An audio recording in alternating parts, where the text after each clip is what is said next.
మొదటి యోహాను పత్రిక 2వ అధ్యాయం 18వ వచనం ఇలా ఉంది.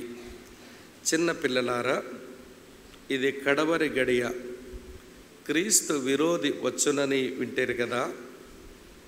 ఇప్పుడును అనేకులైన క్రీస్తు విరోధులు బయలుదేరి ఉన్నారు.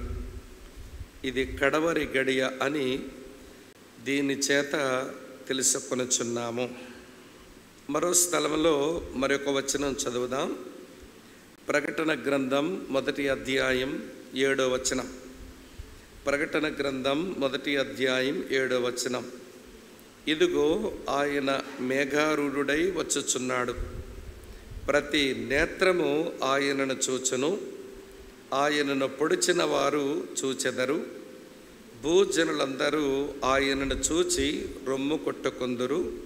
అవును, ఆమేన్. మరో స్థలంలో మరొక వచనం చదువుదాం. మత్తయి సువార్త 24వ అధ్యాయం. మత్తయి సువార్త 24వ అధ్యాయం 3వ వచనం 4వ వచనం ఇలా ఉంది. ఆయన ఒలీవ కొండ మీద కూర్చుండి ఉన్నప్పుడు శిష్యులు ఆయన యొద్దకు ఏకాంతముగా వచ్చి, ఇవి ఎప్పుడు జరుగునో, నీ రాకడకును ఈ యుగ సమాప్తికిని సూచనలేవి, మాతో చెప్పుము అనగా, యేసు వారితో ఇట్లనెను, ఎవడును మిమ్మను మోసపరచకుండా చూచుకొనుడి. ప్రభు ఈ వచనాలు మన ధ్యానం కొరకై ఆశీర్వదించి అనుగ్రహించునుగాక. ప్రార్థన చేసుకుందాం. మా పరమ తండ్రి, మీకు కృతజ్ఞతలు చెల్లిస్తూ ఉన్నాం. ఈ 2 దినాల ఈ 64వ వార్షికోత్సవం సందర్భంగా సంగమునకై మధ్యాకాశానికి వచ్చే మీ రాకలో సంగముగా మేము ఎత్తబడేందుకు ఎలాగ మమ్మల్ని మేము సంసిద్ధపరచుకోవాలో ఒక సందేశం ద్వారా మీరు మాతో మాట్లాడుతూ వచ్చారు. మీకు కృతజ్ఞతలు. ఎత్తబడిన సంఘమైన మేము, నీ కుమారుడు తన న్యాయపీఠం మీద కూర్చొని ఆయన తీర్పు తీర్చినప్పుడు ఆ తీర్పులో మా యొక్క పరిస్థితులు ఎట్లుంటాయో వాటిని ఆలోచించడానికి మీరు మాకు సమయం ఇచ్చినందుకు మీకు కృతజ్ఞతలు. ప్రభువా, మీ అనాదికాల సంకల్పములో ఉన్నట్టుగా ఈ భూమి మీదకి మీరు దిగివచ్చి మీ రాజ్యమును స్థాపించే ఆ గొప్ప గడియలు అవి ఎలా ఉంటాయో, దాని కొరకు మమ్మల్ని మేము ఎలాగ సంసిద్ధపరచుకోవాలో ఈ సందేశం ద్వారా మా ప్రియులతోనూ నాతోనూ మాతోనూ మాట్లాడము. నీ వాక్యమును ప్రకటించే నేను కానీ, నా యొద్ద నుంచి వాక్యం వింటున్న మా ప్రియులు కానీ ఎక్కడ మేము పాడై భ్రష్టులము కాకుండా మోసపోకుండా మాకు సహాయం చేయండి. నీ వాక్యపు వెలుగులో మా జీవితములను సవరించుకొని మేలు పొందినట్లుగా మెట్టుకు సంగమునకు క్షేమాభివృద్ధి, నీ పరిశుద్ధ నామమునకు మహిమ, మా జీవితాలకు ఆశీర్వాదం, దీవెనలు మీరు మాకు దయచేయమని చేరి వచ్చిన సంఘమంతటిని బట్టి మీకు కృతజ్ఞతలు. 64 సంవత్సరాల నీ విశ్వాస్యతను మేము తలంచుకొని మీకు కృతజ్ఞతలు చెల్లిస్తున్నాము. ఈ దినమున బెత్లెహేం ఏమైతే ఉందో అది కేవలం మీ కృపచేతనే గనుక మీకు కృతజ్ఞతలు చెల్లిస్తూ, నీ సేవకుని, బాధ్యత గల సహోదర సహోదరులను, సంఘమంతటిని నీ బలమైన కృపగల హస్తములకే అప్పగించుకుంటూ ఈ రాత్రి మాతో మాట్లాడమని, ప్రయాణమై వెళుతున్న నీ దాసునితోనూ పిదప ప్రయాణం చేయవలసిన నాతోనూ మీ సన్నిధించుము. రేపు ఎల్లుండి జరగవలసిన కూడికల్లో మీ ఆత్మకార్యం చేయండి. యేసు ప్రభు యొక్క ప్రశస్త నామంలోనే స్తోత్రాలు చెల్లించి అడిగి వేడుకుని ప్రార్థిస్తున్నాము తండ్రి. Amen, amen. ప్రభువునందు ప్రియ సహోదర సహోదరులారా, అమెరికా దేశంలో ఆయన ఒక సెనెట్ మెంబర్ అంటే గవర్నర్ హోదా కలిగిన వాడన్నమాట. ఆయనను అమెరికా దేశం అంబాసిడర్గా నియమించి, రాయబారిగా నియమించి వేరొక దేశంలో అమెరికన్ ఎంబసీలో పనిచేయడానికి ఆ దేశం అతన్ని పంపించింది. చాలా మంచి సత్క్రైస్తవుడు, ఎంతో మాదిరిగల జీవితం కలిగిన వాడు. ఆయన వేరొక దేశంలో అమెరికా దేశపు రాయబారిగా ఉద్యోగం చేసుకుంటా ఉన్నాడు. ఒకరోజు ఆయనకు ఒక ఫోన్ కాల్ వచ్చింది. మీరు త్వరగా అమెరికాకు రావాలని పిలుపది. ఆ పిలుపును అందుకొని ఆ వ్యక్తి అమెరికాలో దిగగానే నేరుగా ఒక సమాధుల దొడ్డికి ఆయన వెళ్ళాడు. ఆశ్చర్యం, ఆ సమాధుల దొడ్డే నల్ల జాతీయుల సమాధుల దొడ్డే, బరియల్ గ్రౌండ్. సహజంగా తెల్ల జాతి వారికి నల్ల జాతి వారికి ఉన్న వివక్షణ బట్టి తెల్ల జాతీయులు నల్ల జాతీయులతో సరైనటువంటి సాంగత్యం చేయని రోజులవి. మరి నేరుగా ఆయన అక్కడికి వెళ్ళటం ఆయనతో ఉన్నవారికి కొంత ఆశ్చర్యం కలిగించింది. సరే, ఆ సమాధుల స్థలానికి వెళ్ళి ఒక పెట్టెలో పాతిపెట్టబడ్డానికి సిద్ధంగా ఉన్నటువంటి ఒక నల్ల జాతి అమ్మ పక్కన నిలబడి ఆ పెట్టెలో ఉన్న ఆమెను చూస్తూ చాలా వెక్కి వెక్కి ఆయన ఏడుస్తూ ఉన్నాడు. మొత్తానికి దేవుని సేవకులు వచ్చారు, ఆమెకు సమాధి కార్యక్రమం నిర్వహించారు. సమాధి అయిపోయింది. అప్పుడు ఆ పెద్ద ఆయన తన చుట్టూ ఉన్నవారితో అంటున్నాడు, నేను ఎప్పుడైనా మరణిస్తే ఈవిడ పక్కనే నాకు కూడా సమాధి చెయ్యండి అని అడిగాడు. అక్కడ ఉన్న అతను పర్సనల్ అసిస్టెంట్ పిఏ అంటున్నాడు, సార్, మీరు గవర్నర్ హోదాలో ఉన్న మనుషులు, మీకు రాయల్ బరియల్ గ్రౌండ్ ఉంటుంది కదా, తెల్ల జాతీయుల సమాధుల దొడ్డి వేరు, మీ రాయల్ పీపుల్కు రాయల్ బరియల్ గ్రౌండ్ ఉంటుంది, మరి అక్కడ మీకు సమాధి చేస్తాం. కానీ ఈ నల్ల జాతీయుల సమాధుల దొడ్డిలో ఈవిడ పక్కన సమాధి చేయమని మీరు అడగటం మాకు అర్థం కావడం లేదు.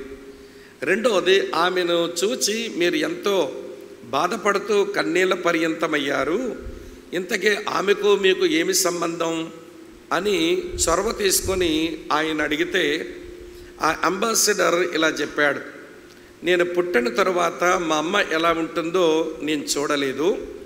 నేను పుట్టి చిన్నప్పుడే అమ్మ గతించిపోయింది. నాన్నగారు మరో వ్యక్తిని పెండ్లాడకుండా నన్ను సాకడం నిమిత్తం ఈ నల్ల జాతి అమ్మను మా ఇంట్లో తీసుకొచ్చి పని మనిషిగా ఉంచారు. వాస్తవానికి ఆమె మా ఇంట్లో పని మనిషే, కానీ నాకైతే అమ్మ కంటే ఎక్కువ. అమ్మ ప్రేమ ఎలా ఉంటుందో నాకు తెలియదు, కానీ ఈ అమ్మ నన్ను ఎంత బాగో ప్రేమించి నన్ను పెంచింది. నేను ఈ స్థాయికి రావడానికి గల కారణం ఆమె నా కొరకు పడిన ప్రయాస చాలా ఉంది. ఇంకొక విషయం, నేను ఎప్పుడూ కొంచెం ఆలస్యంగా లేచే అలవాటున్న వాడిని. ఈమె నా దగ్గరకు వచ్చి, నాన్న సూర్యుడు ఉదయించాడురా, లే అని నన్ను లేపేది ప్రతిరోజు. నేను ఈమె పక్కనే సమాధి చేయమని ఎందుకు అడుగుతున్నాను అంటే, ఒక రోజున నీతి సూర్యుడైన యేసుప్రభు వచ్చినప్పుడు, నాన్న నీతి సూర్యుడు వచ్చేసాడురా, లే వెళ్ళిపోదాం అని మా మ్యాండీ అమ్మ నన్ను లేపుతుంది అని నాకు నమ్మకం ఉంది. అందుకే ఆమె ప్రక్కన నాకు సమాధి చెయ్యండి అని నేను అడుగుతున్నాను అని చెప్పాడంట. ఈ ఉదాహరణ, ఈ జరిగిన సంఘటన మీకెందుకు ముందు చెప్పాను అంటే, ఇప్పుడు ఆ గవర్నర్ హోదాలో ఉన్న అమెరికన్ అంబాసిడర్ ఆయన ఏ వెలుగులో జీవిస్తున్నాడు అంటే, యేసు ప్రభు యొక్క రెండవ రాకడ వెలుగులో జీవిస్తున్నాడు. క్రైస్తవుడు ఏ వెలుగులో జీవించాలి అని అంటే, యేసు ప్రభువు త్వరగా వస్తాడు, నేను ఎత్తబడతాను, ఎత్తబడిన తరువాత ఆయన న్యాయపీఠం మీద నాకు తీర్పు జరిగిపోతుంది, అటు తరువాత నేను ఆయనతో కలిసి భూమి మీదకి వచ్చి ఆయనతో కలిసి రాజ్యపాలనలో పాలిపంపులు పొందుతాను అనేటువంటి నిరీక్షణతో ఆ వెలుగులో క్రైస్తవుడు జీవించవలసి ఉంది. ప్రియమిత్రులారా వినండి, యేసు ప్రభు యొక్క రాకడ అన్నప్పుడు దీన్ని ఇలా అర్థం చేసుకోవాలి. ఆయన సంఘము కొరకు వచ్చేది ఆయన రాక, అప్పుడు సంఘం ఎత్తబడుతుంది, అప్పుడు ఆయన భూమి మీదకి రాడు. అలా వచ్చిన ఆ సంగతి సంఘమునకు మాత్రమే తెలుస్తుంది, కానీ అది అందరికీ తెలియదు. అలాగనే ఆయన భూమి మీదకు వచ్చిన ఆయన రాకడ ప్రతి నేత్రము ఆయన చూస్తుంది. అక్కడ తనతో 7 సంవత్సరాలు ఉన్న సంఘం మళ్ళీ ఆయనతో భూమి మీదకు వేంచేయనయ్యింది. సంఘం కొరకు వస్తాడు, 7 సంవత్సరాల తరువాత సంఘముతో వస్తాడు. అంతకుముందు ఆయన వచ్చినప్పుడు ఎవరికి ఆయన కనబడ్డు, సంఘమునకు మినహాయించి ఎవరినూ ఆయన్ను చూడలేరు. కానీ రెండవ మారు ఆయన వచ్చినప్పుడు ప్రతి నేత్రము ఆయనను చూస్తూ ఉంది. అయితే ప్రియులారా, మొదటిసారి వచ్చినప్పుడు సంఘములో ఉన్న పరిశుద్ధులు మాత్రమే మార్పు చెంది అక్షయమైన శరీరాలతో వెళ్ళిపోతారు. కానీ రెండో మారు వచ్చినప్పుడు అప్పుడు కూడా పునరుత్థానం జరుగుతుంది. అక్కడ మార్పు నుండి మనుషులు ఆయనతో పాటు రాజ్యములోనికి వస్తారు. ఈ రెండిటి మధ్య వ్యత్యాసాన్ని దేవుని పిల్లలంగా మనం లేఖనాల వెలుగులో అర్థం చేసుకోవాలి. సరే, నిన్న ఉదయం మధ్యాకాశానికి ఆయన రాక సంఘం ఎత్తబడుట అనే ప్రక్రియ ఎలా ఉంటుందో దాని కొరకు సిద్ధపడ్డం ఎట్లనో చెప్పాను. తర్వాత ఈరోజు ఆరాధనలో ఆయన అక్కడ సంఘమునకు తన న్యాయపీఠం మీద కూర్చొని ఆయన తీర్పు తీర్చే వైఖరి ఎలా ఉంటుందో, ఆ తీర్పు ఎదుట మనం ఎలా ఉండవలసి ఉంటుందో దాని సంగతి ఈరోజు ఉదయం చెప్పాను. ఇప్పుడు ఆయన మేఘారూఢుడై ఆయన మరలా భూమి మీదకి వేంచెయ్యనయ్యున్నాడు. ఆయన వస్తాడు. మొదటిసారి వస్తాను అని చెప్పాడు, వచ్చి వెళ్ళాడు. రెండోసారి వస్తానని చెప్పాడు, వచ్చి తీరుతాడు. అయితే ప్రియమిత్రులారా గమనించండి, ఇప్పుడు వివరాల్లోనికి వెళ్తాను. ప్రభు అయిన యేసుక్రీస్తు వారు భూమి మీద ఉన్నప్పుడే మత్తయి సువార్త 24 అధ్యాయంలో 3-4 వచనాలు చదివినాం. ఆ 3వ వచనంలో శిష్యులు ఆయన దగ్గరకు ఏకాంతంగా వచ్చి, నీ రాకడకు యుగ సమాప్తికి సూచనలేంటి అని అడిగారు. వీరు చేసిన పని కొంచెం యోగ్యమైన పనిగా అనిపిస్తుంది. నీ రాకడకు యుగ సమాప్తికి సూచనలేంటో మాతో చెబుతావా అన్నారు. యేసును మినహాయించి మరి ఎవరిని అడిగినా దీని గురించి సరైన జవాబులు రావు. విచారకరమైన విషయం ఏంటనంటే, మనం చాలాసార్లు మన భవిష్యత్తు కొరకైన విషయాలు ఎవరెవరినో అడుగుతాము, ఎవరెవరి దగ్గర నుంచో తెలుసుకుందామని ఉబలాట పడతాం. ఆ రోజు శిష్యులకు ఏ ఉబలాటం ఉందో ఈ రోజున మనకు కూడా అది ఉబలాటం ఉంటుంది. భవిష్యత్తులో ఏం జరుగుతుంది, అప్పుడు నా పరిస్థితి ఏముంటుంది, అది తెలుసుకుంటే ముందే బాగుంటుంది కదా అనేటువంటి ఆరాటం ఉంటుంది.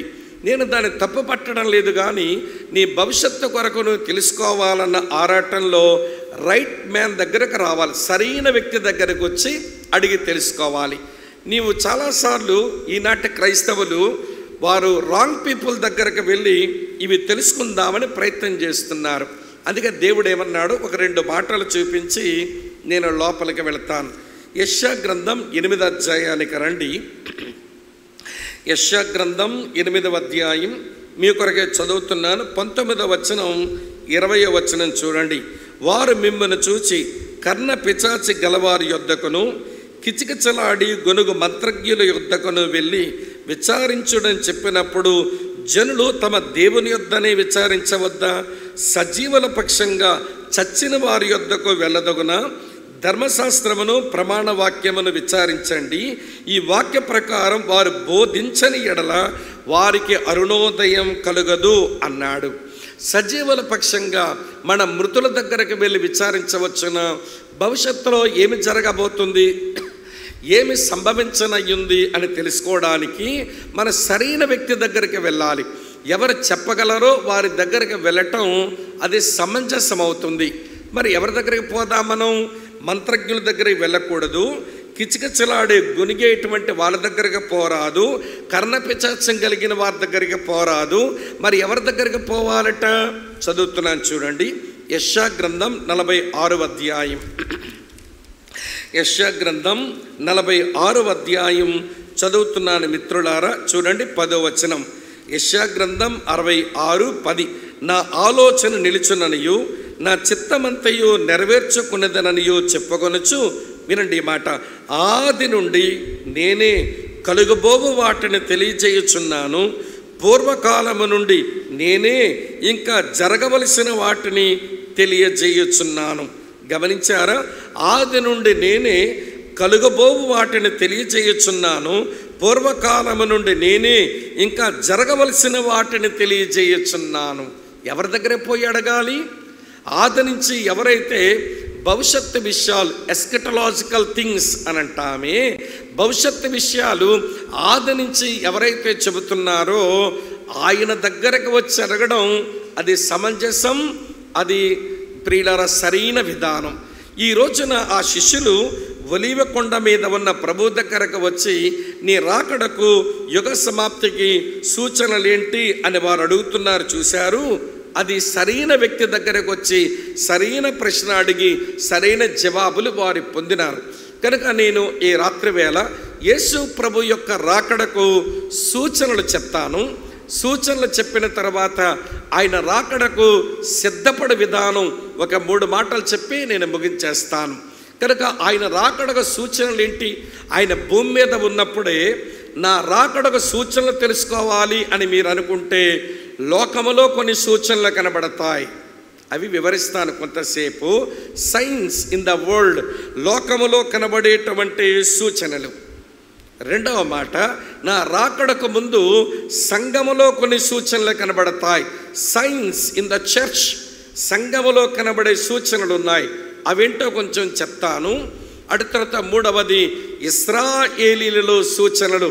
సైన్స్ ఇన్ ఇజ్రాయిట్స్, ఇశ్రాయేలీల మధ్యలో కొన్ని సూచనలు కనబడతాయి. ఈ 3 సూచనలు మీరు గమనిస్తూ ఉన్నప్పుడు నా రాకడ కొంచెం సమీపంగా ఉందని మీరు సిద్ధపడి మీరు మీ వంతు నెరవేర్చవలసిన బాధ్యతలు నెరవేర్చాలి అని ప్రభు 2000 సంవత్సరాల క్రితమే చెప్పినాడు. ఆయన చెప్పినటువంటి సందేశ సారాన్ని తీసుకొని లోకములో సూచనలేంటి, సంఘములో సూచనలేంటి, ఇశ్రాయేలీలో సూచనలేంటి, ఆయన రాకడకు యుగ సమాప్తికి సూచనలు కావాలని వారు అడిగారు కదా. ఆయన చెప్పిన ఆ సూచనలు మనం చూస్తున్నప్పుడు మన ప్రభు యొక్క రాకడకు ఎంత చేరువగా ఉన్నామో అర్థం చేసుకొని మన బాధ్యతలను మనం భరించి మనకు దొరికిన భాగ్యాలను అనుభవించి మన ధన్యులం అవ్వటం అది ఆశీర్వాదకరం. మనం నమ్మిన దేవుడు భాగ్యాలు ఇస్తాడు, అనుభవించండి. బాధ్యతలు మోపుతాడు, భరించండి. భాగ్యాలు మాత్రమే అనుభవిస్తాను, నేనేమి బాధ్యతలు భరించను అనుకునే మనుషులమైతే మనకు ఒక పేరు పెట్టాల్సి ఉంటుంది. భాగ్యాలు అనుభవించి బాధ్యతలు భరించిన మనుషులు, బరితెగించిన మనుషులు. సంఘములో ఇటువంటి వారు ఎవడు ఉండకూడదు. అలాంటి వారు ఒకవేళ సంఘములో కనబడితే అది చాలా దురదృష్టకరమైన విషయం. ఈరోజు నేను సంఘాల్లో చూస్తుంటానండి, వీళ్ళు భాగ్యాలు బాగా అనుభవిస్తారు కానీ ఏ బాధ్యతలు భరించరు. అంతెందుకు బెత్లెహేములో మీ సంగతే చెప్తాను వినండి. చేపల మీద కూర్చొని చక్కగా వాక్యం వింటున్నారుగా, వినండి, చాలా సంతోషం. ఎవరు వేసిన చేపలని కూర్చున్నారు మీరు? కూర్చోండి, వినండి, తప్పులేదు. కానీ మరొకసారి నువ్వు ముందొచ్చి మందిరమును తుడిచి చేపలు వేసే అలవాటు నీకుంటే ఈరోజు ఆ చేపల మీద కూర్చొని వాక్యం వినే హక్కు నీకున్నట్టు లెక్క. ఎవరో పరిచర్య చేస్తుంటే కొందరం బొమ్మలా కూర్చొని వాక్యం వినిపోతావు కానీ ఎప్పుడు బాధ్యతగా మందిరంలో పని చేయవా? సరే, కుర్చీ మీద కూర్చుని వాక్యం వింటున్నాం, ఎవరు వేసిన కుర్చీలను కూర్చున్నాం, పర్లేదు, కూర్చొని వినండి, తప్పులేదు. కానీ మరో రోజు ముందు వచ్చి నువ్వే కుర్చీలు వేసి సర్ది పెట్టి నువ్వు పరిచర్య చేస్తేనే అప్పుడు బాధ్యత గల విశ్వాసివి అని చెప్పాల్సి ఉంటుంది. కొంతమంది భాగ్యాలు అనుభవిస్తారు కానీ వీళ్ళు బాధ్యతలు భరించరు, వీళ్ళు బరితెగించిన క్రైస్తవులు. అమ్మ, వింటున్నారా ఈ మాట? భాగ్యాలు మాత్రమే కావాలి, బాధ్యతలు వద్దు. లోకములో సూచనలు చూసి, సంఘములో సూచనలు చూసి, ఇశ్రాయేల్లో సూచనలు చూసి మన భాగ్యాలు మనం అనుభవిద్దాము రండి. మన మీద మోపబడిన బాధ్యతలు మనం నిర్వర్తించుదాము రండి. కనుక మీరు రాసుకోగలిగితే మీరు రాసుకోగలిగినట్లుగా చెప్తాను. మీరు చూచి మీరు ఆలోచిస్తూ మీరు వాక్యాన్ని అన్వయించుకోవాలని నా అభ్యర్థన. లోకములో సూచనలు. నెంబర్ 1, ప్రభు అయిన యేసుక్రీస్తు యొక్క రాకడకు యుగ సమాప్తికి సూచనలు లోకములో ఏమి కనబడతాయి అనంటే, మొదటి సూచన ఇంక్రీజింగ్ ఆఫ్ సిన్, విస్తరించిన పాపం కనబడుతుంది. లోకములో విస్తరించిన పాపం కనబడుతుంది. ఇది మనకు అర్థం కావాలంటే ప్రియులారా, ఒకప్పుడు దేవుడు ఈ భూమి మీదకు జలప్రళయం రప్పించినాడు. అది మనం బాగా ఎరుగుదాము. జలప్రళయం జరిగిపోయింది, జ్వాలా ప్రళయం జరగవలసి ఉంది, అగ్ని జ్వాలా ప్రళయం జరగవలసి ఉంది. ఆ జలప్రళయానికి ముందు మనుషులు, ఈ జ్వాలా ప్రళయానికి ముందు మనుషులు దాదాపు ఒక్కలాగానే ఉన్నారు. ఎట్లుంటారో చూపిస్తాను రండి. మీ కొరకే చదువుతున్నాను. ఆదికాండం 6వ అధ్యాయం చదువుతున్నాను చూడండి ప్రియులారా. ఇలా రాసి ఉంది 11వ వచనంలో.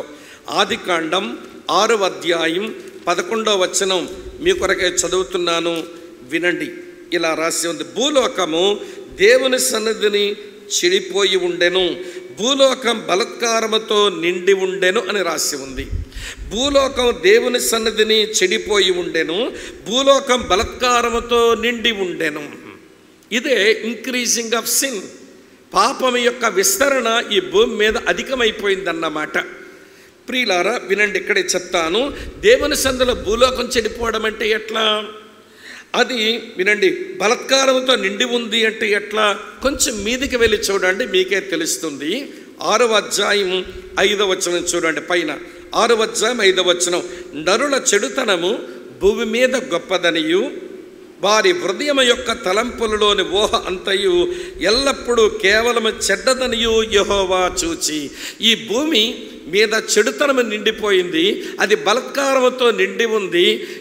ఈ విషయం మనం అర్థం అవ్వడానికి ఆ రోజుల్లో భూమి మీద బ్రతుకుతున్న మనుషుల విధానం ఇట్లా ఉంది. ఎట్లుందనంటే వారి హృదయం, వారి తలంపులు, వారి యొక్క ఊహలు అన్నీ చెడిపోయినాయంట. మన హృదయం అంటే అర్థం ఏంటో తెలుసా అండి? మన పుట్టిన నాటి నుంచి మన హృదయం మనతోనే ఉంది. ఇర్మియా గ్రంథం 17వ అధ్యాయంలో ఇర్మియా చెప్పిన మాట ప్రకారం ఇది ఘోరమైన వ్యాధి కలిగింది, ఇది మోసకరమైనదని మనం ఎరుగుదాం. అంటే పుట్టిన నాటి నుంచి ఎప్పటి వరకు నీతో ఉన్న నీ హృదయం అది నీ భూతకాలం అనుభవం అన్నమాట. అది మోసకరమైనది, ఘోరమైన వ్యాధి కలిగిన స్థితిలో ఉంది, అది నీ భూతకాలం. అంటే ఆ రోజుల్లో బ్రతుకుతున్న మనుషుల యొక్క భూతకాలం వారు చెడగొట్టుకుని బ్రతికారు. వాళ్ళు తలంపులు అంటే ఏ రోజు తలంపులు ఆ రోజుకే వస్తాయి, అది వాళ్ళ యొక్క వర్తమాన కాలం అన్నమాట. తలంపులు వర్తమాన కాలాన్ని సూచిస్తున్నాయి. ఏ రోజు తలంపులు ఆ రోజే తలస్తాము కనుక వారు వర్తమాన కాలం కూడా చెడగొట్టేసుకున్నారు. భూతకాలమా చెడిపోయింది, వర్తమాన కాలమా చెడిపోయింది. తర్వాత ఊహలు చెడిపోయినాయి. ఊహలు అంటే అవి భవిష్యత్ కాలానికి ఊహలు వస్తాయి. నిన్నటికి ఊహలు ఉండవు, ఈ రోజుకి ఊహలు అక్కర్లేదు, రేపటికి ఊహల మనుషుల దగ్గర ఉంటాయి. ఊహలు అంటే వాళ్ళ భవిష్యత్ కాలం అన్నమాట. అంటే భూమి బలత్కారముతో నిండి ఉండి దేవుని సన్నిధిని భూలోకం చెడిపోయిందనంటే ఆ రోజు భూమి మీద బ్రతుకుతున్న ఈ మనుషులు వారి భూతకాలం చెడగొట్టుకున్నారు, వారు వర్తమాన కాలం చెడగొట్టుకున్నారు, వారి భవిష్యత్తు కాలము చెడగొట్టుకున్నారు. ఒక మాట మీతో చెప్పన, అన్ని కాలాలు చెడగొట్టుకున్న మనుషులకు ఇక మిగిలేది ఒకే ఒక కాలం, దాని పేరే పోయే కాలం. అన్ని కాలాలు చెడగొట్టుకున్న వాళ్ళకి మిగిలింది ఏం కాలం? పోయే కాలం. కాకపోతే వాళ్ళకి నిజంగానే పోయే కాలం వచ్చింది. జలప్రళయంతో వారు పోయారు. ప్రియులారా, ఆ రోజున మనుషుల విధానం ఎట్లుందో యేసుక్రీస్తు రాకడక ముందు, యుగ సమాప్తికి ముందు భూమి మీద పాపం అలాగనే విస్తరించి కనబడుతుంది. గుజరాత్ రాష్ట్రంలో అహ్మదాబాద్ జిల్లాకు ఒక కలెక్టర్గా పనిచేస్తున్న ఒక సార్ ఒక పెద్ద ఆర్టికల్ రాశాడు చాలా రోజుల కిందట. నేను భారతదేశాన్ని గమనించినప్పుడు భారతదేశాన్ని గురించి ఆయన ఏమన్నాడంటే, India cursed by the Indians అన్నాడు. ఈ భారతదేశం భారతీయుల వలనే శపించబడుతుందా అని రాశాడు ఆర్టికల్లో పాపం విస్తరించి ఎలా పెరిగిపోతుంది దేశములంటే ఎక్కడ చూసినా అవినీతి అని 4 అవినీతుల గురించి రాశాడు. అందులో మొదటి అవినీతి మోరల్ కరప్షన్, నైతిక అవినీతి. నైతిక విలువలు లోపించాయి.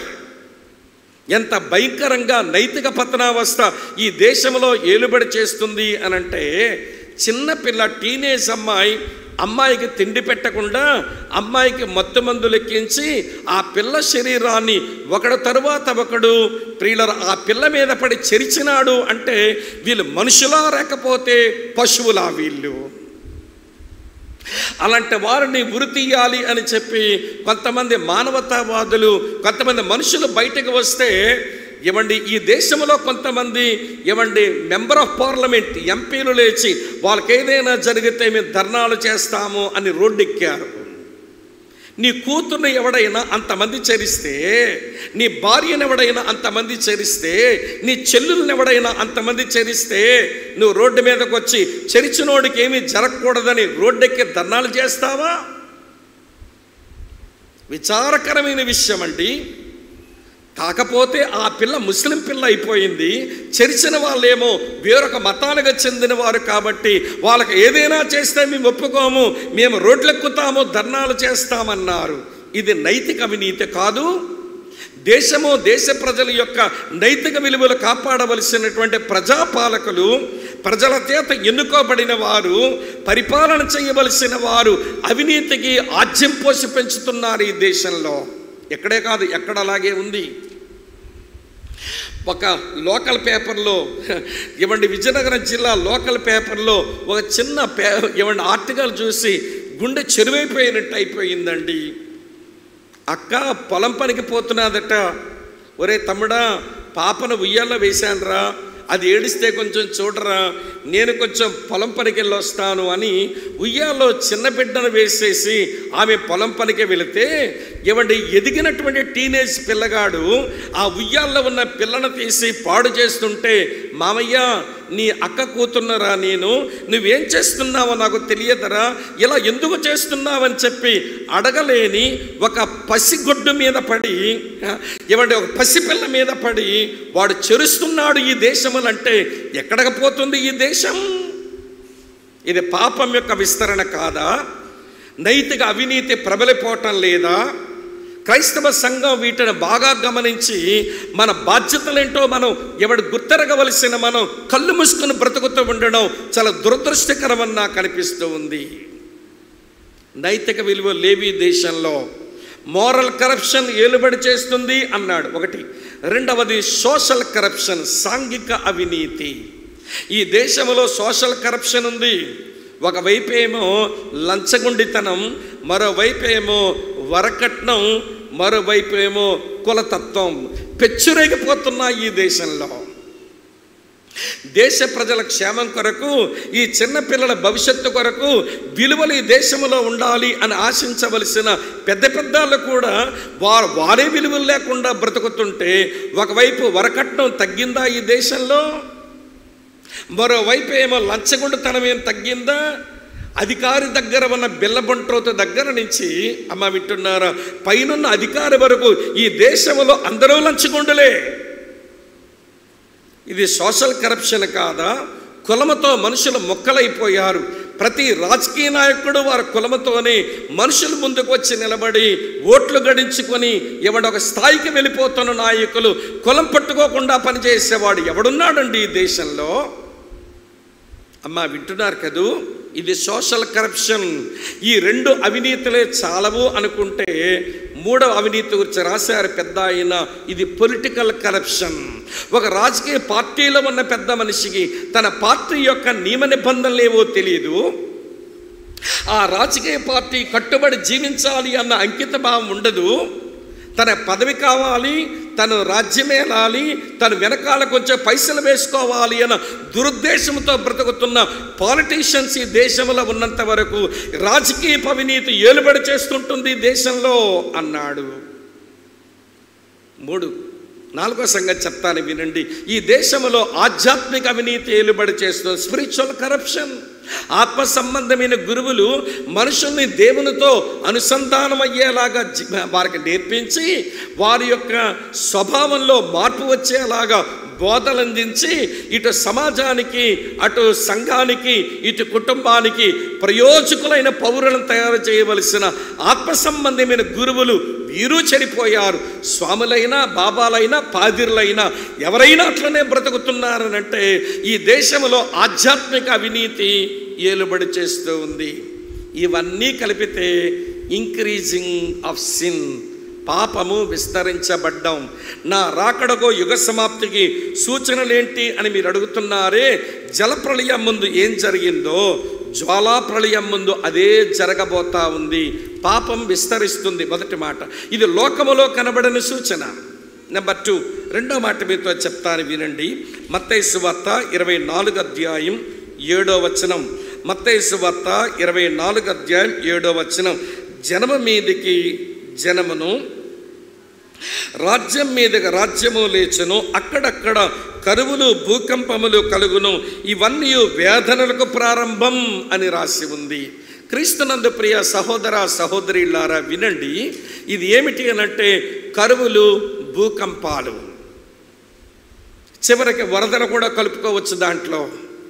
ఈ రోజున ప్రపంచంలో ఎక్కడ చూసినా భూకంపాలు గూర్చిన సమాచారం, కరువులు గూర్చిన సమాచారం, వరదల గూర్చిన సమాచారం మన చెవిన పడుతూనే ఉంది, మన టీవీల్లో మన కంటికి కనబడుతూనే ఉంది. ఏమిటి ఇవన్నీ జరుగుతున్నాయి? నిన్న కాక మొన్న ఏమండి కేరళలో సంభవిస్తే, నిన్న కాక మొన్న విజయవాడలో, ఖమ్మంలో సంభవిస్తే, ఇవ్వండి మన సహోదరులు కొంతమంది రిలీఫ్ వర్క్ చేయడానికి వెళితే తినడానికి తిండి లేక, త్రాగడానికి నీళ్లు లేక, ఇవన్నీ పట్టుకొని వెళ్ళి ఇద్దామనుకున్న మనుషుల మీద వాళ్ళు మీద పడి లాగేసుకుంటున్నారండి. ఒక తమ్ముడు చెప్తాడు, అన్న అక్కడ పెద్ద ఆయన ఇలా చెప్తున్నాడు, ఏడుస్తూ చెప్తున్నాడు, మేము పేదళ్ళం కాదండి, ఈ వరద వలన ఈ కరువులో పడి మేము పేదలుగా ఉండడానికి నెట్టివేయబడ్డాం.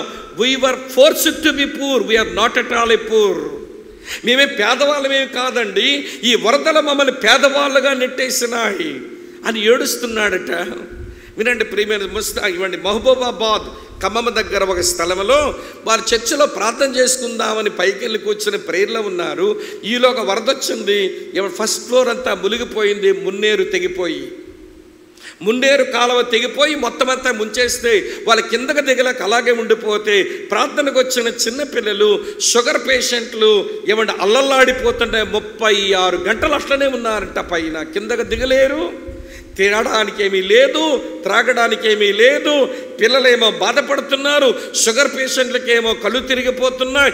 ఏమి చేయాలో తెలియలేదండి మాకు. దేవుడు కనుకరించి ఒక వాటర్ బాటిల్ యొక్క ఒక కార్టూన్ అట్లా వెళ్ళిపోతుంటే అది లాక్కున్నాం, కొంచెం నీళ్లు తాగాం. పిల్లలు ఆకలిగా ఏడుస్తుంటే ఏవో బిస్కెట్ ప్యాకెట్ డొక్కోటి కొట్టుకుని పోతుంది, అది లాక్కున్నాం. అందరం కలిసి బిస్కెట్లో తిన్నాం. 36 అవర్స్ పైగా మా బతుకు ఎలాగైపోయింది. మేము పేదవాళ్ళం కాదండి, పేదవాళ్ళగా ఉండడానికి నెట్టివేయబడ్డాం. క్రీస్తునందు ప్రియమైన స్నేహితులారా, ఇక సోమాలియా, సౌత్ ఆఫ్రికా, ఇక మిగిలిన పేద దేశాల గురించి మాట్లాడుకోవలసి వస్తే ఈ ప్రపంచంలో ఎక్కడ చూసినా కరువులు, భూకంపాలు, అలాగనే భయంకరమైనటువంటి పేదరికం మానవ జాతి మీద ఏలుబడి చేస్తుంటే ఏమిటివన్నీ ఇట్లా జరుగుతున్నాయి? ఇవి దేనికి సూచన? నా బాధ్యత ఏమిటి అని ఆలోచించవలసిన క్రైస్తవ సంఘం ఇది ఆలోచించకుండా మాకు రాలేదు కదా, వాళ్ళకు వచ్చిందిలే అని నిమ్మకు నీరెత్తినట్టుగా, దున్నపోతి మీద దుక్కివాన కురిసినట్టు నిబ్బరంగా నిశ్చలంగా మనం బతుకుతుంటే అసలు మానవత్వం మనకుందంటారు. ఆత్మీయత సంగతి పక్కన పెట్టండి, ఆత్మీయత సంగతి పక్కన పెట్టండి. అసలు హ్యూమన్ నేచర్లోంచి వచ్చిన హ్యూమనిటేరియన్ వాల్యూస్ అయినా ఈ రోజున క్రైస్తవ సంఘానికి ఉన్నాయా అన్నట్టు కనిపిస్తుంది. దేవునికి స్తోత్రం. విజయవాడలో ఒక ఆయన మాట్లాడుతున్నాడు, ఇన్ని వరదల్లో ప్రభుత్వం ఏం చేసిందో, చేయగలిగిందో, చేయలేకపోయిందో పక్కన పెట్టండి, క్రైస్తవ సంఘం ఆదుకుంది వరదలో మమ్మల్ని. ఎన్నో క్రైస్తవ సంఘాలు వచ్చేసినాయి. మాకు కావలసిన వస్తువులు ఇచ్చారు, తినుబండారాలు ఇచ్చారు, నీళ్ళు ఇచ్చారు, బట్టలు ఇచ్చారు, గిన్నెలు ఇచ్చారు, స్టవ్లు ఇచ్చారు. అన్నీ పోగొట్టుకున్న మాకు క్రైస్తవ సంఘం మాకు మేలు చేసిందని ఒక హైందవ సహోదరుడు సాక్ష్యమిస్తుంటే, సంఘమా మేల్కొని ఉన్నావులే కొంచెమైనా, అందుకే చొరవ తీసుకున్నామని ప్రభుని స్తుతించవలసి వచ్చింది. అక్కా చెల్లి వింటున్నారా? లోకములో సూచనలు. ఒకవైపు పాపం విస్తరిస్తూ ఉంటే మరోవైపు కరువులు, భూకంపాలు వచ్చేస్తున్నాయి. కరువు వచ్చేస్తుంది, పేదరికం మనుషులను ఏలుబడి చేస్తుంది. ఇది రెండవ గుర్తు చెప్పాను. మూడవ గుర్తు చెప్తాను రండి ప్రియులారా. ఇలా రాసి ఉంది, అలా చదువుతున్నాను. 2 తిమోతి 3వ అధ్యాయం 5వ వచనం చూడండి. తిమోతికి వ్రాసిన 2వ పత్రిక 3వ అధ్యాయం 5వ వచనం ఇలా ఉంది, పైకి భక్తి గల వారి వలె ఉండియు దాని శక్తిని ఆశ్రయించిన వారయ్యుందురు. అంత్యకాలములు యందు అన్నిటంతము సమీపిస్తుండగా, కడవరి గడియ దగ్గరకు వచ్చేస్తుండగా వినండి ప్రియులారా, మనుషులు ఎట్లా తయారవుతారు అని అంటే, వినండి ప్రియమైన స్నేహితులారా, వీళ్ళు భయంకరమైన వేషధారులుగా కనబడతారు. భయంకరమైన వేషధారులుగా కనబడతారు. మతం ఏదన్నా కానివ్వండి, అది క్రైస్తవ విశ్వాసమా, హైందవ మతమా, లేక ఇస్లాం మతమా, షింటోయిజమా, లేక బౌద్ధ మతమా, మతములో ఏదన్నా కానివ్వండి, వీరి పైకి భక్తి గల వారి వలె ఉండి దాని శక్తిని ఆశ్రయించని వేషధారులుగా మనుషులు కనబడే రోజులవి. ఇప్పుడు అదే కనబడుతున్నది కదా. వేషధారులకు ఎక్కడ తక్కువ, బైక్ మాత్రం చాలా భక్తి చేస్తున్నారు, కానీ లోపల భయంకరమైనటువంటి వినడి ప్రియులారా అన్రియాలిటీ, ఏమంటే ఫాల్స్ లోపల ఉంటుంది. బయట కనపరిచేది ఒకటి, లోపల ఉంచుకునేది ఒకటి. ఎక్కడ చూసినా వేషధారులే. మీరు కొంచెం బిగుసుకుంటున్నారు. జోక్ చెప్తాను వినండి. జోక్ అంటే ఏదో చెప్తాను అనుకోండి, దీనికి సంబంధించి చెప్తా. ఒక ఊరిలో పిల్లగాడు ఉన్నాడంట. వాడికి కొంచెం జులాయిగా తిరుగుతాడని, వాడికి ఎవరు ఏ పని ఇవ్వడం లేదు, వీడు సోమరోడు జులాయిగా తిరిగేవాడని వాడిని అందరూ చిన్నచూపు చూస్తున్నారట. కానీ వాడికి ఏదైనా పని చేసుకుని మంచిగా బ్రతుకుదామని ఉంది. వీళ్ళ దగ్గరికి వాళ్ళ దగ్గర పోయి పని ఉంటే ఇవ్వండి అని అంటే, నువ్వు తిరుగుబోతోడివి, సోమరోడివి, నీ దగ్గర నీకే పని ఇచ్చినా మేము పాడైపోతే ఎవరు పని ఇవ్వటంలా. వాడికి మంచిగా బ్రతకాలని ఉంది, కానీ వాడికి పని దొరకటం లేదు. చివరికి ఆ ఊరికి సర్కస్ వచ్చిందంట. సర్కస్ రాగానే ఈ సర్కస్ వాళ్ళు ఎక్కడి నుంచో వచ్చారు, నా సంగతి వీళ్ళకి తెలియదు కనుక వాళ్ళ దగ్గర ఏదైనా ఉద్యోగం తీసుకుంటే నేను ఉద్యోగం నాకు ఇస్తారు అని సర్కస్ మేనేజర్ దగ్గర పోయి అడిగాడు. సార్, మీ దగ్గర ఏదైనా పని ఉంటే నాకు ఇవ్వండి, చేసుకుంటానన్నాడు. మా దగ్గర ఏ పని లేదండి అన్నాడంట సర్కస్ మేనేజర్. లేదు సార్, ఏ పనన్నా చేసుకుంటాను సార్, నా భోజనం పెట్టండి, ఏదో కొంచెం పైసలు ఇవ్వండి చాలు అన్నట్ట. సర్కస్ మేనేజర్ ఆలోచించి అయితే మా దగ్గర ఉద్యోగం ఉంది, చేస్తావా అన్నాడు. చెప్పండి సార్, ఏంటో ఉద్యోగం అన్నాడు. ఏమి లేదు, సర్కస్లో ఎలుగుబంటి ఉండేది చచ్చిపోయింది, కాబట్టి ఇప్పుడు ఎలుగుబంటి తోలంతా తీసి పక్కన ఉంచాం, దాని 2 కాళ్ళలో నీ 2 చేతులు పెట్టి, దాని 2 కాళ్ళలో నీ 2 కాళ్ళు పెట్టి, మేము ఎలా గెంతమంటే ఎగురు, ఎలా నువ్వు వేషాలు వేయమంటే వెయ్యు, నీకు డబ్బులు ఇస్తామన్నారట. మనకి ఎగరడం అంటే సరదాయేగా మొత్తం డ్యూటీలో జాయిన్ అయిపోయాడు మన సహోదరుడు. వింటున్నారా లేదా? అన్ని రోజులు బాగా డ్యూటీ సాగింది. ఆదివారం వచ్చేసరికి తనకు తెలిసిన ఊర్లో వాళ్ళంతా సర్కస్ చూడడానికి గుంపులుగా రాగానే ఇంకా బోన్లోనే ఉన్నాడు. తన ఊరు వాళ్ళందరినీ చూస్తూ ఉన్నాడు. వాళ్ళు చూసి నన్ను చూడడానికి వచ్చారు వీళ్ళని సంబరపడి విపరీతంగా బోన్లో ఎగురుతున్నాడట. ఎగరవలసిన ప్లేస్ ఒకటి ఉంది, అక్కడ ఎగరడానికే తీసుకెళ్తారు తరువాత, కానీ ముందే బోన్లో ఎగురుతున్నాడంట.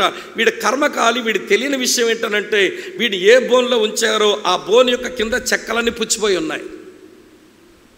వీడు ఎగిరి ఏమంటే వేషాలు వేస్తుంటే ఆ పుచ్చిపోయిన చెక్కలు కాస్త విరిగిపోతే వాడు కింద పడ్డాడంట. కింద పడగానే కింద బోన్లో సింహం ఉంది. అది చూడగానే మన వాడికి లోపల ఏదో అయిపోతూ ఉంది, చెమట్ల పట్టేస్తూ ఉన్నాయి. అమ్మో, అనవసరంగా ఎగిరాను, ఈ జనాలు చూసి ఇప్పుడు దీంట్లో పడ్డాను, నేను ఇప్పుడు చస్తానేమో అన్న భయానికి వాడు హడిలిపోతుంటేను. వింటున్నారా మీరంతా? ఏమంటే సింహం దగ్గరకు వచ్చేస్తుందంట. వీడికి లోపల భయం వేస్తూ ఉంది. సింహం దగ్గరకు వస్తుంది, వీడు లోపల భయం వేస్తుంటే సింహంలోంచి ఒక స్వరం వచ్చిందంట. ఆ స్వరం ఏంటో తెలుసా? ఒరే భయపడకరా, నేను మనిషినే. ఒరే భయపడకరా, నేను మనిషినే స్వరం వచ్చింది. అంటే ఏమంటే ఆ సర్కస్లో ఉన్న జంతువులన్నింటిలో జంతువులు లేవు, మనుషులు ఉన్నారంతే. వింటున్నారు? లోపలేమో మనిషి, బయటకేమో జంతువు చర్మం. ఈరోజున చాలామంది క్రైస్తవ సంఘాలలో వేరొక మత విశ్వాసాల్లో కూడా పైకేమో భక్తి, లోపలేమో దాని శక్తి లేకపోవడం. ఇది లోకంలో మనకు కనబడుతున్నటువంటి ఒక సూచన. ఇంకెక్కువ వివరించలేను, అది 3 చెప్పాను మీకు. మొదటి సూచన వినండి ప్రియమైన, విస్తరించిన పాపం. రెండవ సూచన ప్రకృతిలో వైపరీత్యాలు. మూడవ సూచన భయంకరమైనటువంటి వేషధారణ. 4వ సూచన చెప్తాను చూడండి. జకర్యా గ్రంథం 8వ అధ్యాయం 10వ వచనంలో ఇలా రాసి ఉంది. జకర్యా గ్రంథం 8వ అధ్యాయం నేను 10వ వచనం మీ కొరకు చదువుతున్నాను, దయించి చూడాలని కోరుతా ఉన్నాను. జకర్యా 8:10 చదువుతున్నాను చూడండి మిత్రులారా. ఇలా రాసి ఉంది. జకర్యా గ్రంథం 8వ అధ్యాయం 10వ వచనం చదువుతున్నాను. ఆ దినములకు ముందు మనుషులకు కూలి దొరకకపోయి ఉండెను. పశువుల పనికి బాడుగ దొరకకపోయెను. తన మీద పోవువానికి పని మీద పోవువానికి శత్రుభయము చేత నెమ్మది లేకపోయెను. ఏలయనగా ఒకరి మీద ఒకరిని నేను రేపుచుంటుని. ఆ దినములకు ముందు, నా రాకడ దినములకు ముందు మనుషులకు కూలి దొరకకపోయెను, పశువుల పనికి బాడుగ దొరకకపోయెను. ఒక మాటలో చెప్పాలంటే ఇది వేతనాల సమస్య, ప్రాబ్లమ్ ఆఫ్ వేజెస్. ఇది లేబర్ ప్రాబ్లమ్స్. పని చేద్దాం అనుకుంటే పని చేసేవాడికి పని దొరకటం లేదు. కొంతమంది పని చేయించుకుంటున్నారు కానీ వారి పనికి రావాల్సిన జీతాన్ని ఇవ్వకుండా వారు బిగబట్టేస్తున్నారట. వాళ్ళు పనితే చేయించుకుంటున్నారు కానీ బాడుగు ఇవ్వటం లేదు. ఇవ్వండి, ఎండ్ టైమ్స్లో ఈ అంత్యకాలపు దినాల్లో కూడా పనిచేసేవాడికి పని దొరకటం లేదు. ఒకవేళ పని దొరికినా కూడా పని చేయించుకుంటున్నారు కానీ వాళ్ళకి రావాల్సినటువంటి వేతనం వారికి తిరిగి ఇవ్వటం లేదు. వేతనాల సమస్య, ఇది కూలి పని సమస్య ఇప్పుడు ప్రపంచంలో చాలా కనబడుతుంది. అరే, మంచి శాలరీస్ దొరుకుతున్నాయి, ఆ దేశం వెళ్ళిపోయి బ్రతుకుదాం, ఈ దేశం వెళ్ళిపోయి బ్రతుకుదాం, బోల్డంత డబ్బులు గడించుకోవచ్చు అని మన దేశం నుంచి వెళ్ళిన వాళ్ళు ఆయా దేశాల్లో పడిన పాటలు యూట్యూబ్లో పెడుతూ ఉంటే, అరే ఇక్కడ నిలుచొని మీరు నీళ్లు తాగుంటే బాగుండును, పరిగెత్తి పాలు తాగుదామని పోయారు, ఏమి తిప్పల పడుతున్నారా వీళ్ళు అనిపిస్తుంది. వింటున్నారా? ఇది లేబర్ ప్రాబ్లమ్స్. అంచె దినములలో వేతనాల సమస్య, కూలి సమస్య, ఉద్యోగ సమస్యలు పెచ్చురేగిపోతాయి. ఇవి లోకములో కనబడుతున్న సూచనలు మీతో చెప్తున్నాను. మొదటి సూచన, పాపం విస్తరించిన పాపం. రెండవ సూచన, ప్రియమైన సోదరి స్నేహితులారా, మనం గమనించాం వైపరీత్యాలు, ప్రకృతి వైపరీత్యాలు. నాలుగో సమస్య వేషధారణలు. ఇవ్వండి, వింటున్నారు. ఇప్పుడు మనం మాట్లాడుకునే సమస్య వేతన సమస్య. ఇవన్నీ లోకములో కనబడుతున్నటువంటి సూచనలు. నా రాకడకు యుగ సమాప్తికి సూచనలు ఏంటి అని అడిగారు కదా, ఇవే సూచనలు లోకములో కనబడుతుంటాయి. చూడండి, కొంచెం కళ్ళు తెరిచి లోకంలో ఈ సూచనలు గమనించండి. ఇంకో విషయం దానియేలు చెప్పాడు దీని గురించి. దానియేలు గ్రంథం 12వ అధ్యాయంలో చదువుతున్నాను, చూడండి ప్రియులారా. ఇలా రాసి ఉంది, 4వ వచనం. దానియేలు గ్రంథం 12వ అధ్యాయం 4వ వచనం. దానియేలు, నీవు ఈ మాటలను మరుగు చేసి అంత్యకాలం వరకు ఈ గ్రంథమును ముద్రింపము. చాలామంది నలుదిశలా సంచరించినందున తెలివి అధికమగును అని నాతో మాట్లాడు గబ్రియేలు అనునతడు చెప్పాను. ఈ వచనంలో లోకములో అంచెదినములలో ఏమి కనబడతాయి అంటే విస్తారమైనటువంటి ప్రయాణాలు. ప్రియులారా, సుమారు 18-19 సంవత్సరాలుగా విదేశాల్లో తిరుగుతున్న ఏదో చిన్న అనుభవం నాకుంది.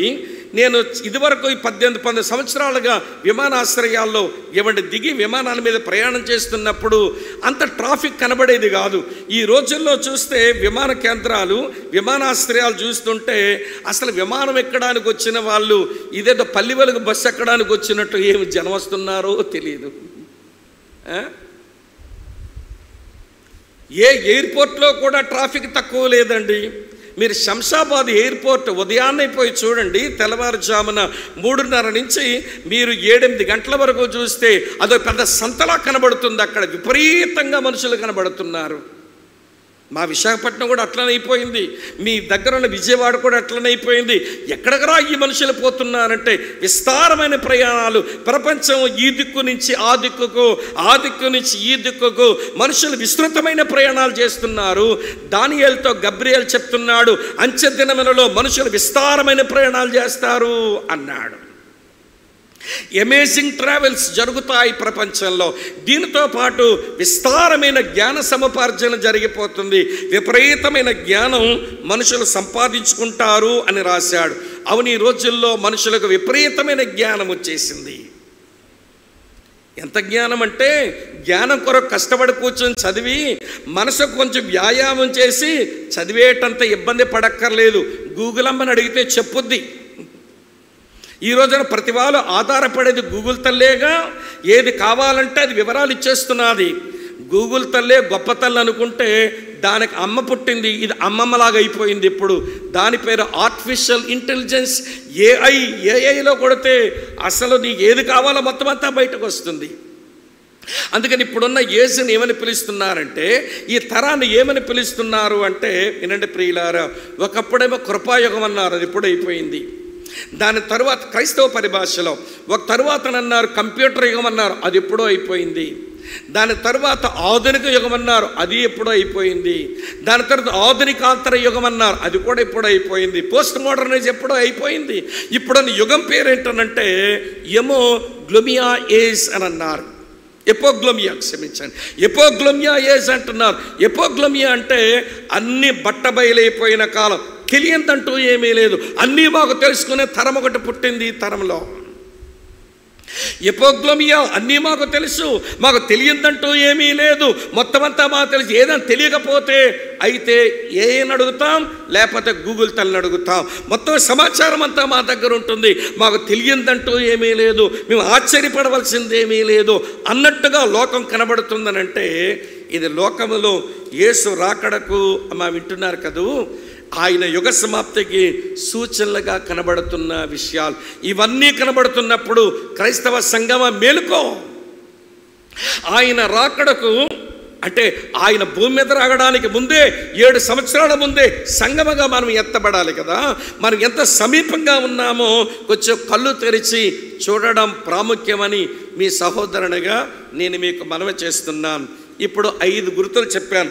మొదటిదేమో విస్తరించిన పాపం, రెండవదేమో ప్రకృతి వైపరీత్యాలు, మూడవదేమో వేషధారణ, నాలుగోదేమో వేతన సమస్యలు, ఐదవదేమో విస్తృత ప్రయాణాలు, విస్తృతమైన జ్ఞానం. ఇవన్నీ కూడా నా రాకడకు యుగ సమాప్తికి ముందు కనబడేటువంటి సూచనలు అన్నాడు. ఇంతకంటే ఎక్కువ చెప్పలేను. ఇప్పుడు సంఘములో సూచనలు చెప్తాను, వినండి.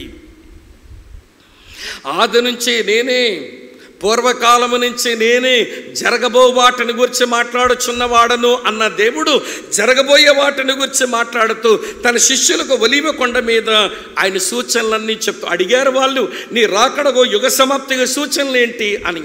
ఇప్పుడు సంఘములో సూచనలు చెప్తాను, సావధానంగా వినండి. మొదటి సూచన ఏంటనంటే, సంఘములో విశ్వాస భ్రష్టత్వం వస్తుంది. అపోస్తలుడైన పౌలు రాత్రి సుధాకర్ అని వచనం చూపించారు, మరోసారి సందర్భం వచ్చింది కనుక చూపిస్తున్నాను. 1 తిమోతి 4:1 చూడండి. అయితే కడవరి దినములలో కొందరు అబద్ధికుల వేషధారణ వలన మోసపరుచు ఆత్మల యందును దెయ్యముల బోధ యందును లక్ష్యముంచి విశ్వాస భ్రష్టులగుదరని ఆత్మ తేటగా చెప్పొచ్చున్నాడు. అక్క, చెల్లి, తమ్ముడన్న వినండి. అంచెదినములలో సంఘములో ఎటువంటి వారు కనబడతారంటే విశ్వాస భ్రష్టులు కనబడతారు. వీరు దెయ్యముల బోధ యందు లక్ష్యముంచేవాళ్ళు, మోసపరుచు ఆత్మల యందు లక్ష్యముంచేవాళ్ళు, అబద్ధకుల వేషధారణ వల్ల వీరు మోసపోతూనే కనబడుతుంటారు. ఇంతకే వాళ్ళకు ఏం కావాలో తెలుసా? వినండి. సంఘములో మనుషులకు కడవర దినములో ఏం కావాలో చదువుతాను. పౌలు తిమోతికి రాసిన 2వ పత్రిక 4:3 దానికి కలిపి చూడండి ఏమి రాసిందో. ఎందుకనగా జనులు హితబోధన సహింపక దురద చెవులు గలవారై తమ స్వకీయ దురాశలకు అనుకూలమైన బోధకులను తమ కొరకు పోగు చేసుకుని సత్యమునకు చెవినివ్వక కల్పనా కథల వైపు తిరుగు కాలం ఏమండి వచ్చును అని రాశాడు. ఈ రోజున క్రైస్తవ సంఘాలు ఎట్లా తయారవుతున్నాయి అని అంటే, తమ స్వకీయ దురాశలకు అనుకూలమైన మాటలు చెప్పేటువంటి బోధకులను తమ కొరకు పోగు చేసుకుని కల్పనా కథలు వింటూ దానితోనే కాలయాపన చేసే రోజులు వచ్చాయి.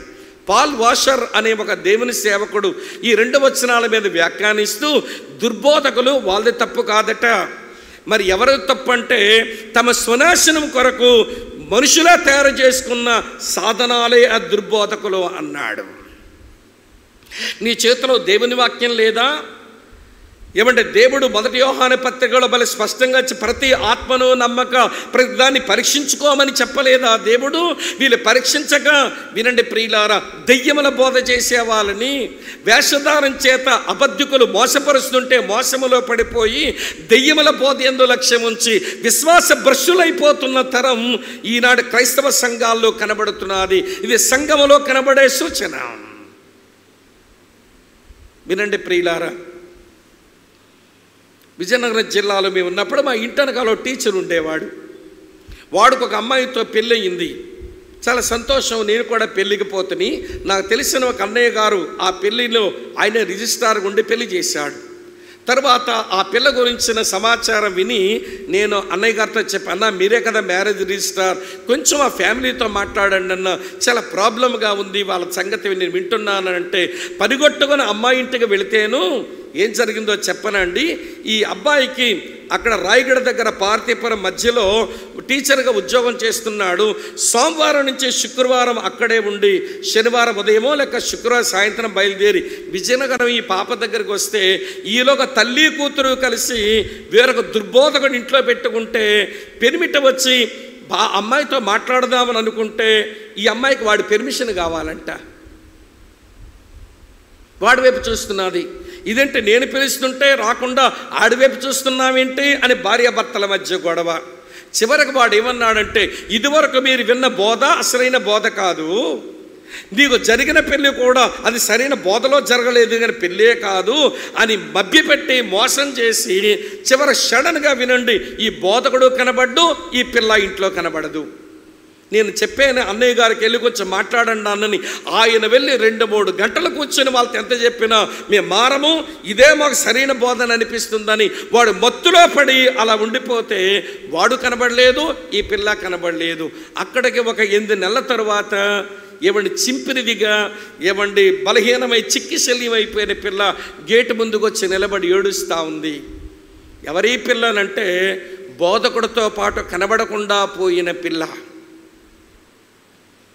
వాడు మభ్యపెట్టి మోసం చేసి ఆ పిల్లను ముంబాయి పట్టణాన్ని తీసుకుని వెళ్ళి రెడ్ లైట్ ఏరియాలో ఆ పిల్లను వినండి ప్రియులారా ఒక విపరీతమైన వృత్తికి వెళ్ళిపోయేలాగా అమ్మిపడేశాడంట దుర్మార్గుడు. ఈ రోజున కళ్ళు తెరిచి భక్తి చేయండి, స్థానిక సంఘంతో అంటుకట్టబడి ఉండండి, ఆధ్యాత్మిక పర్యవేక్షణ చేస్తున్న స్థానిక సంఘ కాపరి నేతృత్వంలో క్రమశిక్షణ గల జీవితం నేర్చుకోండి. లేకపోతే విశ్వాస భ్రష్టత్వం మనకు రావడానికి మనమేం దేవదూతలమేం కాదు, రాకుండా పోవడానికి ఎవరికైనా వచ్చే ప్రమాదం ఉంటుంది. అందుకే స్థానిక సంఘము, స్థానిక సేవకుడు, స్థానిక సంఘముల బాధ్యత గల సహోదరులు వారితో అంటుకట్టబడి బ్రతకడం నేర్చుకోవాలి పిల్లలు. కానీ అంచె దినములలో విశ్వాస భ్రష్టులైపోతారంట అనేకులు. ఇదొక సూచన ఒకటి. రెండో సంగతి చెప్తాను వినండి ప్రియులారా. మత్తయి సువార్త 24వ అధ్యాయం నేను 12వ వచనం చదువుతున్నాను వినండి. మత్తయి సువార్త 24వ అధ్యాయం 12వ వచనం. ప్రతిదానికి వివరించుకుంటూ పోతే సమయం పడుతుంది, మీరు ధ్యానం చేయగలరని మీకు వదిలిపెడుతున్నా. 24:12 అక్రమం విస్తరించుట చేత అనేకుల ప్రేమ చల్లారను. లూక్ వార్మ్నెస్, వేడి తగ్గిపోవటం. వీరు చల్లగా ఉండరు, వెచ్చగా ఉండరు, వీళ్ళు నులివెచ్చని తనములోనికి దిగదారిపోతారు. లవోదిక సంఘం యొక్క పరిస్థితి నులివెచ్చని పరిస్థితి ఎట్లయిపోయిందో అంచె దినముల యందు సంఘములో అనేకులు నులివెచ్చని క్రైస్తవులుగా వారు బ్రతికేస్తారు. ఆత్మ సంబంధమైన తీవ్రత ఉండదు, ఆత్మ సంబంధమైన ఆసక్తి ఉండదు, మళ్ళీ భక్తి చేస్తున్నట్టే కనబడతారు. ఇక్కడ కూర్చొని మిమ్మల్ని అడగనా ఒక్క మాట, బెత్లెహేము విశ్వాసులారా, ప్రభువు మిమ్మల్ని రక్షించిన తొలి రోజుల్లో, మీరు భక్తి నేర్చుకుంటున్న తొలి రోజుల్లో, ప్రభుత్వం మీరు తొలి అడుగులు వేస్తున్న ఆ మొదటి దినాల్లో ప్రభువు మీద ప్రేమ, ఆసక్తి, ప్రార్థన కొరకైన తపన, సావాసం కొరకైన ఆరాటం అప్పుడులో ఎట్లా ఉండేవో అవన్నీ ఇప్పుడు అలాగే ఉన్నాయనంటారా? ఎక్కడో ప్రేమ తగ్గిపోయింది. ప్రభు మీద ప్రేమ ఎప్పుడైతే తగ్గిపోయిందో పరిశుద్ధుల మీద ప్రేమ కూడా తగ్గిపోతుంది. పరిశుద్ధుల మీద ప్రేమ ఎప్పుడైతే తగ్గిపోయిందో పాపుల మీద కూడా ప్రేమ తగ్గిపోయింది.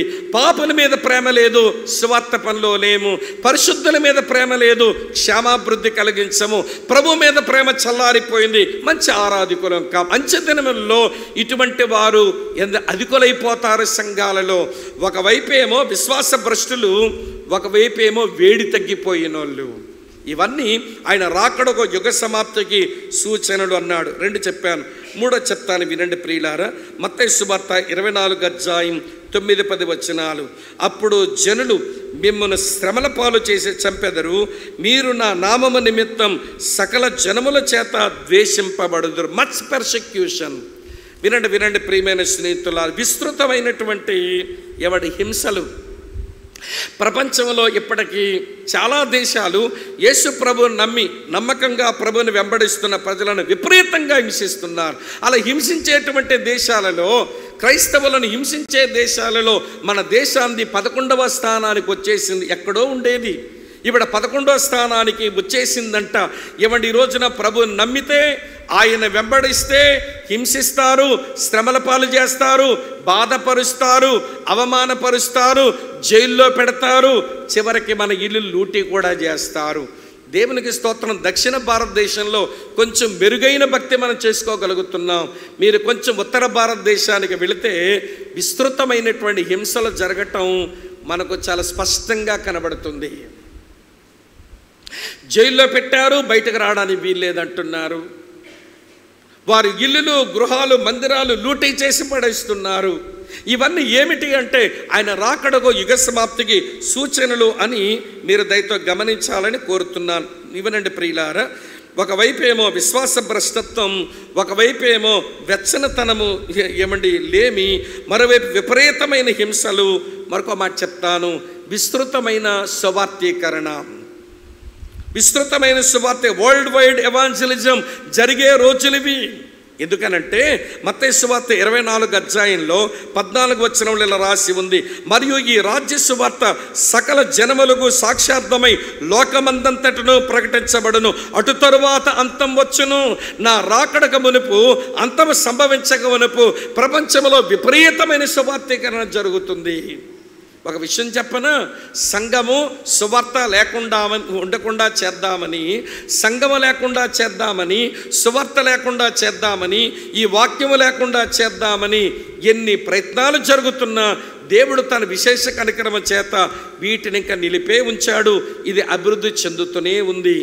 హింస అధికంగా జరుగుతుంది, కానీ అదే సమయంలో సువార్తీకరణ అంతే అధికంగా జరిగే రోజులు మన దేశంలోనే చూస్తున్నాం, ప్రపంచంలో కూడా అట్లనే జరుగుతూ ఉంది.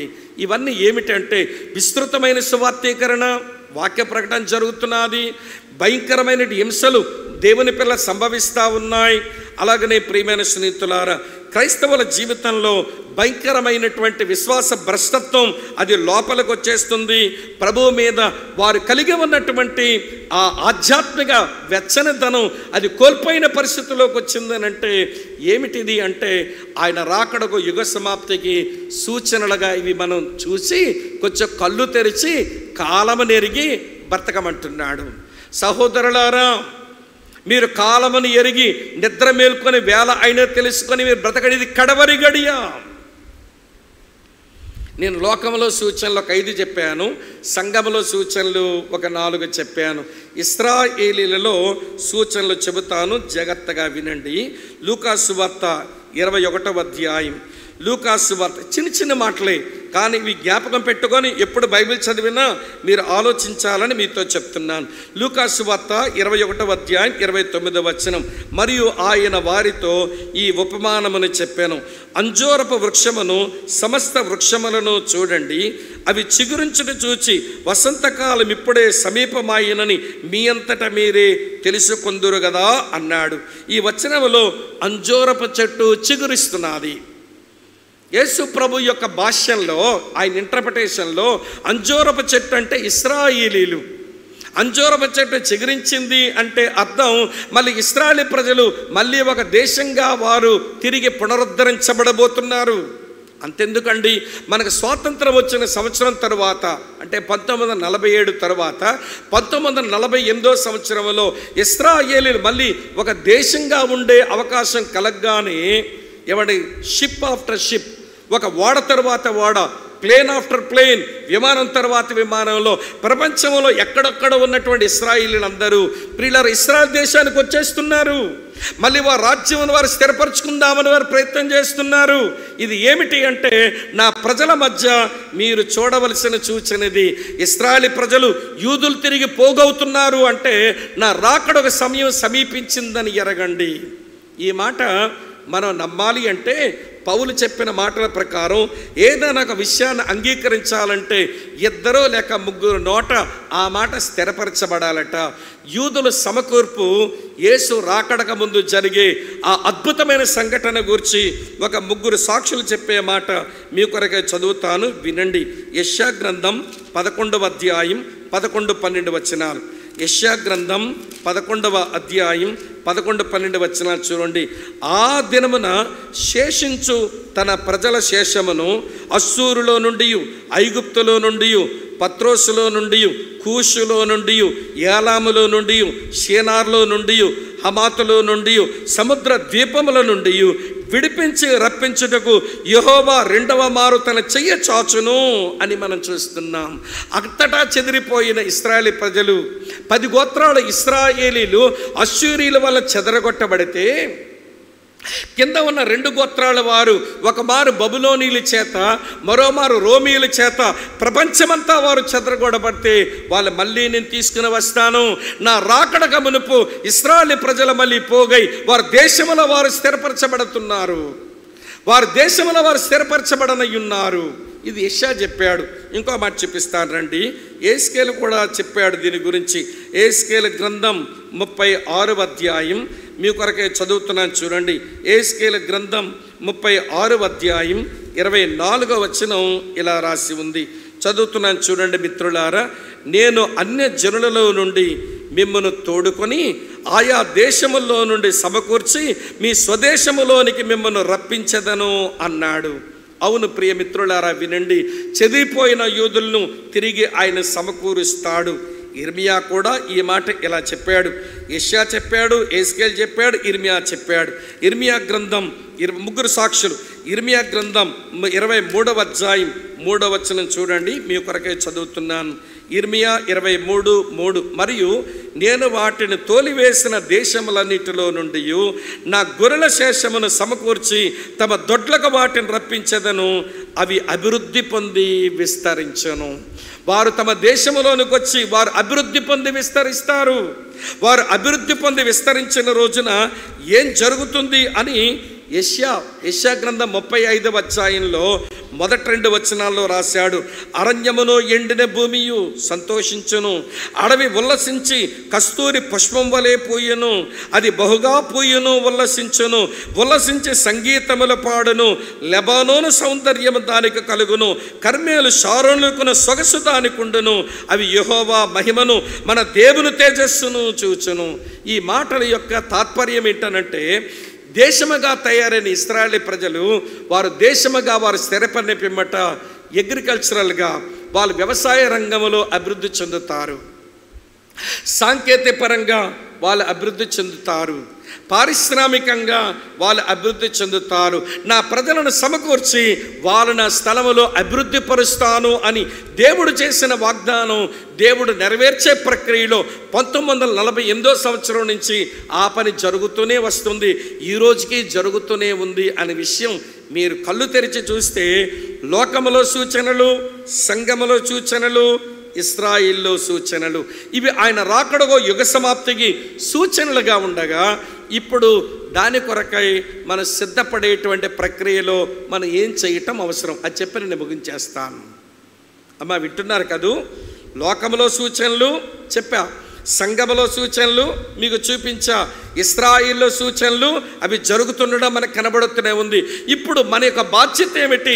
అలా యేసు రాకడ అది సంభవించే ముందు 7 సంవత్సరాల భూమి మీద శ్రమలు జరుగుతాయి. దానికంటే ముందే సంఘముగా మనం ఎత్తబడాలి గనక ఇప్పుడు మన బాధ్యత ఏంటో 3 విషయాలు త్వరగా చెప్పి నేను ముగించే ప్రయత్నం చేస్తాను, వినండి. మొదటి బాధ్యత ఏమిటి అంటే, ప్రియులారా, మన నిరీక్షణను గట్టిగా గ్రిప్ యువర్ హోప్. నీ నిరీక్షణను గట్టిగా చేపట్టు. నీవు కలిగి ఉన్న నిరీక్షణ ఇది శుభప్రదమైన నిరీక్షణ. నా ప్రభు వస్తాడు, సంగమకి ఎత్తబడతాను, తరువాత ఆ ప్రభుతోనే భూమి మీదకి వస్తాను, నా యేసుతో కలిసి రాజ్యమేలుతాను అని ఆ నిరీక్షణను వదిలిపెట్టద్దు. కొంతమందికి శ్రమలు, పోరాటాలు, నిందలు, బాధలు, అలాగనే కొంతమందికి అవమానాలు కలిగినప్పుడు వారు నిరీక్షణ విడిచిపెట్టేసి వినండి గర్వాపసి అని వెనకపోతున్నారు ఈ రోజుల్లో. వద్దు వద్దు వద్దు. నీవు కలిగి ఉన్న నిరీక్షణ అది బ్లెస్డ్ హోప్, అది శుభప్రదమైన నిరీక్షణ. అది లేఖనములో దేవుడు సెలవిచ్చి వాగ్దానం చేసిన నిరీక్షణ. నీ నిరీక్షణను విడిచిపెట్టద్దు. ఇది మొదటి మాట. రెండో మాట చెప్తాను, వినండి ప్రియులారా. రెండవ మాట ఏంటనంటే 1 యోహాను పత్రిక 3వ అధ్యాయం 3వ వచనంలో ఉంటుంది, ఆయన యందు ఈ నిరీక్షణ పెట్టుకున్న ప్రతివాడును ఆయన పవిత్రుడై ఉన్నట్టుగా మన పవిత్రులుగా చేసుకుందాం. ఎత్తబడ్డానికి పవిత్రులుగా సిద్ధపరచుకుంటే ఆయన రాకడలో ఆయనతో పాటు పరిశుద్ధమైన వధువు సంగముగా ఉండి మళ్ళీ భూమి మీదకు మనం వస్తాం. కాబట్టి పవిత్రంగా జీవించుదాం. వినండి ప్రియమిత్రులారా, డాక్టర్నల్ ప్యూరిటీ, వాక్య సిద్ధాంతాల విషయమే పవిత్రంగా ఉందాం. మోరల్ ప్యూరిటీ, నైతిక విషయాల్లో పవిత్రంగా ఉందాం. మెంటల్ ప్యూరిటీ, మానసిక పవిత్రతను కలిగి ఉందాం.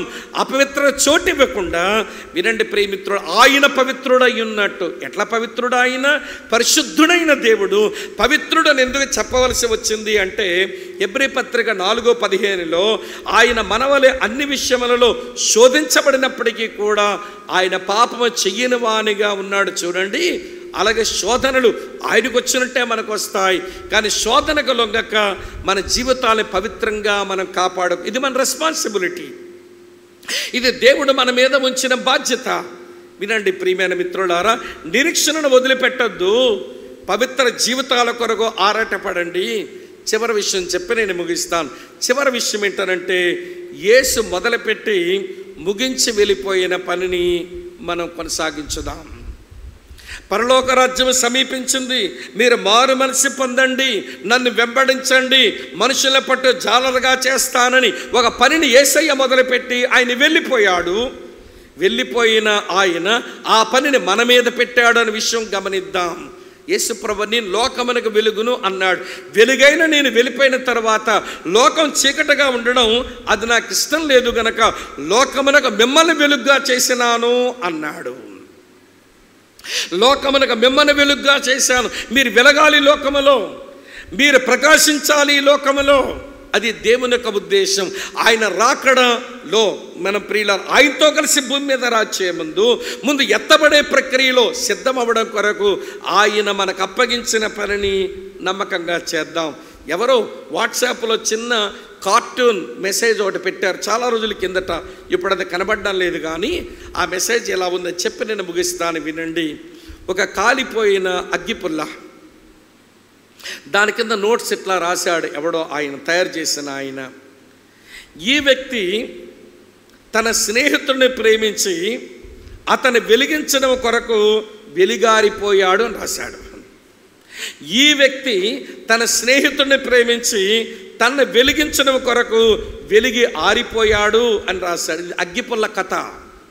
ఆ ప్రక్కనే కొవ్వొత్తి వెలుగుతూ కనబడుతుంది. దాని కింద నోట్స్ ఎట్లా రాశాడు, ఈ వ్యక్తి ఫలానా వ్యక్తి యొక్క స్నేహితుడై ఆ స్నేహితుడు ప్రేమించి తను వెలిగించినందున తన స్నేహితుని యొక్క ప్రేమను అర్థం చేసుకుని ఇప్పుడు వెలిగించబడని ఈ స్నేహితుడు ఆ స్నేహితుని తలంచుకుంటూ కరుగుతూ వెలిగిపోతున్నాడట. ఇది కొవ్వొత్తి కథ అని రాశాడు. మళ్ళీ చెప్పనా, ఈ స్నేహితుడు తన స్నేహితుని ప్రేమించి తన వెలిగించడం కొరకు తాను వెలిగారిపోయాడు అని రాశాడు.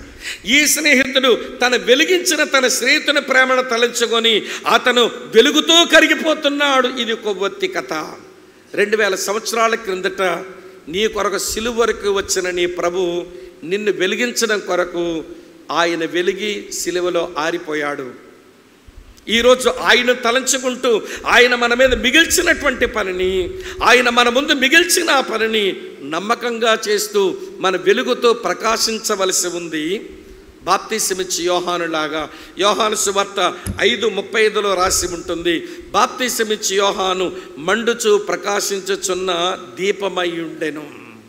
మీరు అతని వెలుగులో కొంతకాలం ఉండి మీరు ఆనందించడానికి ఇష్టపడ్డారు. ఆయన మండుచు ప్రకాశించుచున్న దీపం, అతను లోపల మండుతున్నాడు, బయటగా ప్రకాశిస్తున్నాడు. Burning inside, shining outside. అది క్రైస్తవ జీవితం. Burning inside, shining outside, అది క్రైస్తవ జీవితం. నువ్వు లోపల మండుతుండాలి దేవుని కొరకు, బయటకును ప్రకాశించి అనేకులకు వెలుగునివ్వాలి. ఆ దిశగా బ్రతకడానికి ఈ కడవరి గడియ అనే అంశం పైన నువ్వు మేల్కొల్పబడాలి.